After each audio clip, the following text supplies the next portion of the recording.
How strong is hypersonic? Is it even possible to scale this form? After all, hypersonic has been retconned as non-canon and only shows up in a single game from 30 years ago, with virtually no feats for us to measure. But despite that, I think I've sussed out every possible way we could answer this question, and the final answer I arrived at is probably going to blow your mind. I could hardly believe it myself once I started fitting the pieces together. It made very clear to me why Sega doesn't include the form in modern games, but I'm getting ahead of myself.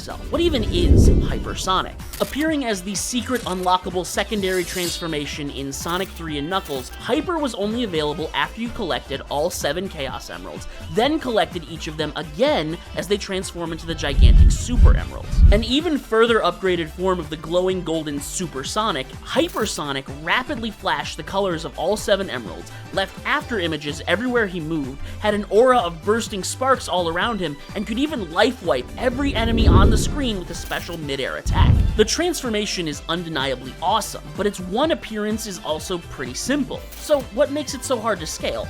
Well, our only way to measure Hypersonic is to compare his power to Sonic's previous form, and the enemies in the game. Like Supersonic, Hypersonic is invincible to all traditional forms of damage. Plus, he has an enhanced movement speed and jump height, and the ability to effortlessly walk through destructible walls that would normally require a spin dash to break. He has the previously mentioned Hyper Flash, which wipes all enemies on screen in an instant, and most interestingly, unlike Supersonic, Hyper can survive underwater without needing air. And that's it. Seriously, with Base and Supersonic, we have another 30 years of games to analyze for speed and strength, feats and statements. Sonic outruns a black hole? Cool, we can calculate exactly how fast that is. Supersonic beats Perfect Chaos, who destroyed an entire city and almost the world. Awesome, we have an idea of how strong he must be. But Hypersonic just doesn't have any of these examples to draw from, and should be basically impossible to scale. But I don't give a shit. I'm gonna do it anyway. The way I see it, there are essentially 4 schools of thought on how to do this. I'll be going through each one and explaining how legitimate they all are, starting with the naming method. Sonic the Hedgehog is named after the concept of sonic speed, or how fast sound moves through the air.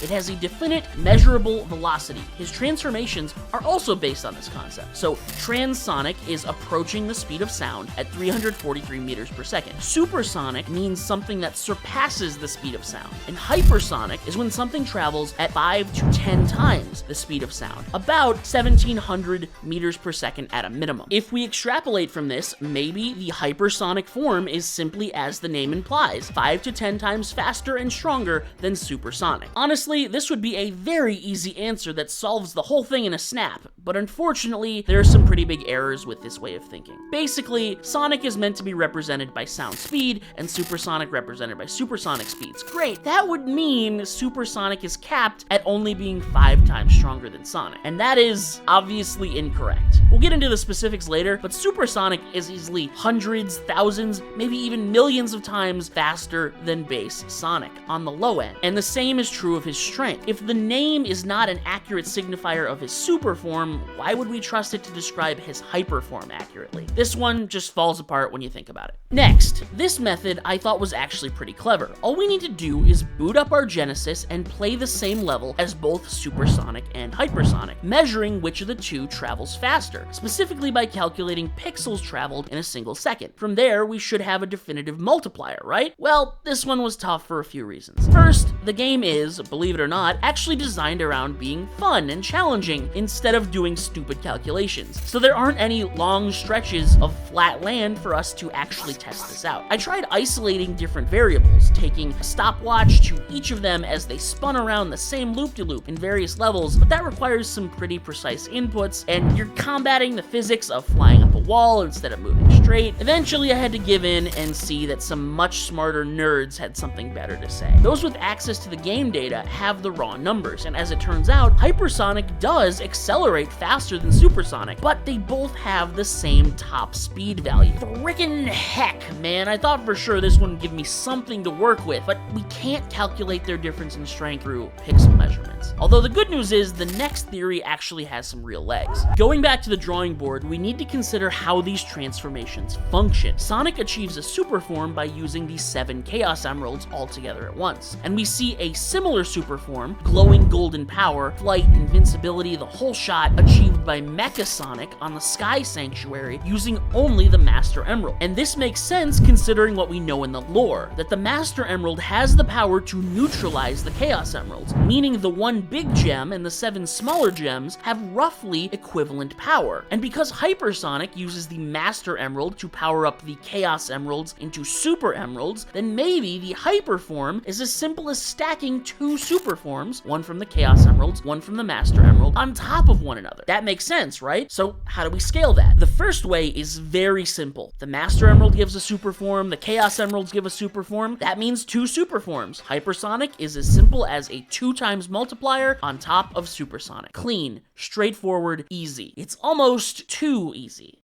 Yep, there is a flaw in this logic too, but trust me, you're gonna be really happy with what this one implies. Consider that Sonic doesn't just use the Master and Chaos Emeralds at the same time. It's not an addition of 2 super forms. Instead, he allows each Chaos Emerald to be transformed by the Master into a Super Emerald, an entirely new entity, and once all 7 are transformed, only then can he become Hypersonic. Still don't get it? Let me put it another way. The Chaos Emeralds transform into Super Emeralds the same way Sonic transforms into Supersonic, and then Sonic uses all 7 of them. He's not doubling the original power-up, he's squaring it. Yeah, so what does that mean? I think the difference between Super and Hyper isn't a simple 2 times multiplier. No, it is a gigantic leap, an exponential increase on the exact scale between Sonic's base form and his super form. Hypersonic is when Supersonic goes super. And now that we've finally figured out how to calculate it, it's time I answer the question you clicked for. How strong is Hypersonic? First, we need to find the approximate multiplier between base Sonic and Supersonic. Is it an increase of 10 times, 100, a million? To find Sonic's best feats in base form, we can dig into the games and their manuals,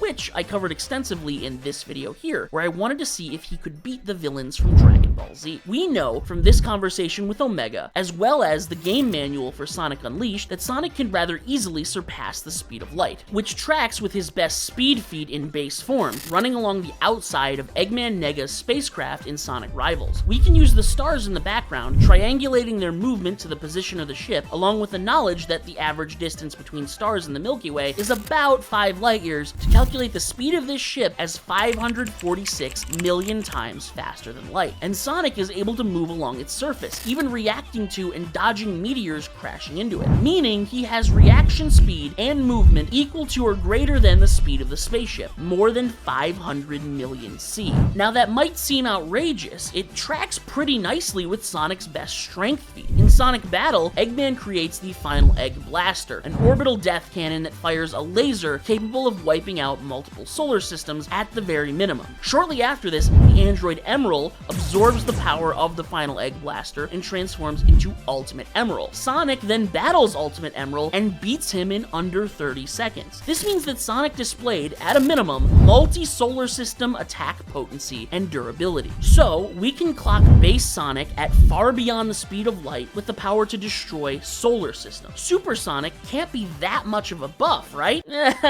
Strap in. In Sonic Rush, Supersonic and Burning Blaze fly from Earth to a separate dimension to battle Eggman and Eggman Nega. We see them soar through space and pass by galaxies until they reach the edge of the observable universe and enter a separate plane, all in 8 seconds, with a travel speed of roughly 180 quadrillion times faster than light. But before you get your calculator out, the very concepts of speed and strength sort of become nebulous as Supersonic really gets going. He battled the Time Eater in the final act of Sonic Generations, a 4th dimensional being that transcends and tears apart the timeline, and exists in its own extra-dimensional domain outside of time-space. That makes them 4th dimensional in attack potency. If you don't know what that means, dimensions are orders of infinity, so the smallest 3-dimensional space is inherently greater than an infinite 2-dimensional space. As Supersonic steps into the 4th dimension of speed and strength, these stats literally cannot be qualified or quantified in the 3rd dimension anymore. They're more than than infinite. He moves an infinite 3D distance instantly. And this isn't even the peak. In Sonic 06, Supersonic defeats Solaris,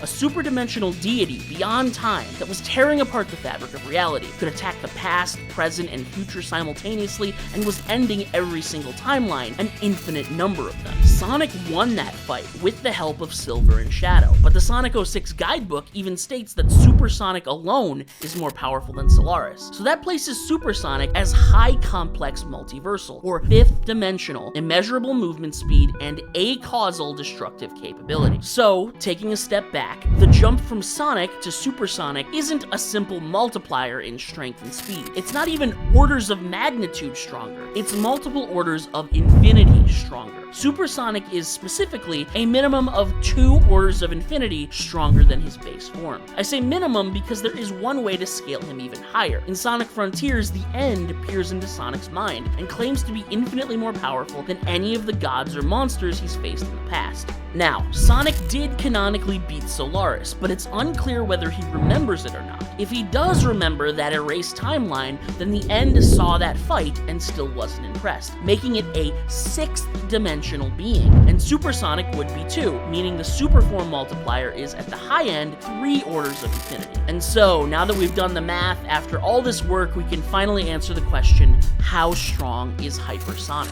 Assuming the use of Super Emeralds really does mean that Supersonic is undergoing the same level of monumental power increase, Hypersonic is between 7th and 9th dimensional power. That might sound meaningless to you, but let me put it this way. Imagine an infinite universe just like our own. Now imagine that this is but a single dot in an infinite multiverse of timelines, okay? Now imagine that multiverse is yet again another tiny speck in an infinite ocean of multiverses. We'll call this a megaverse. And then that gigantic megaverse ocean, that's a single tiny speck in a final infinite expanse we'll call an ultraverse. Hypersonic can wipe out this entire ultraverse of infinite timelines with essentially 0 effort. That is 7th dimensional power, the low end. Perhaps this level of complex multiversal power still isn't clicking for you. If I could give some examples from fiction, Mr. Mxyzptlk, the 5th dimensional imp that regularly dunks on Superman himself, Hypersonic stomps, negative difficulty. Ben 10 and his supposedly unstoppable Alien X, not even a blip on the radar. Wally West, the Flash, he'd need to absorb, literally, the entire Speed Force into himself. And even then, these two would still be pretty evenly matched. It would take the likes of a fully fed Galactus or the Beyonder to get Hypersonic to take a fight seriously. Literal, godly beings who rule over the laws of reality. If Hypersonic is really this powerful, it's no wonder Sega doesn't want him around anymore. He would completely break